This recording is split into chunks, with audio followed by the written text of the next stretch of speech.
সকলকে জয় যিশু। শুভ সকাল বন্ধুরা। আসুন আজকে জেনে নিই কোন বার্তা প্রভু আমাদের জন্য নিয়ে এসেছেন। সাম সঙ্গীত 18 অধ্যায় পদ সংখ্যা 17। হিংস্র সেই শত্রুর হাত থেকে, আমার চেয়ে শক্তিমান যত বৈরীর হাত থেকে আমাকে বাঁচালেন তিনি। দাউদের মতো আমরাও জীবনে অনেক শত্রু ও বাধার মুখোমুখি হই। এই পদ আমাদের শেখায়, তোমার শত্রু যদি তোমার চেয়ে শক্তিশালী হয়, তোমার ক্ষমতা যদি কম হয়, তবুও তুমি ভয় পেও না। প্রভু তোমার পক্ষে লড়বেন। তুমি নিজে দুর্বল হতে পারো, কিন্তু ঈশ্বর দুর্বল নন। তোমার জন্য তিনি যুদ্ধ করবেন। যখন কেউ পাশে থাকবে না, তখনও তিনি পাশে থাকবেন।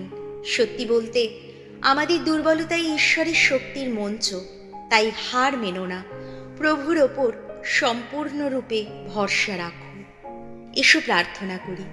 হে প্রভু, আমি অনেক সময় দুর্বল হয়ে পড়ি। আমার চারপাশে যখন শক্তিশালী বাধা বা শত্রু এসে দাঁড়ায়, আমি ভয় পাই। কিন্তু আজ আমি তোমার এই প্রতিশ্রুতি আঁকড়ে ধরছি, তুমি আমাকে উদ্ধার করবে। তুমি আমার শক্তি, আমার ঢাল। তোমার সাহস ও আশীর্বাদে আমি এগিয়ে যাব। ধন্যবাদ প্রভু, তুমি কখনো আমাকে ছেড়ে যেও না। এই প্রার্থনা করি আমাদের প্রভু যীশু খ্রিস্টের নামে, আমেন।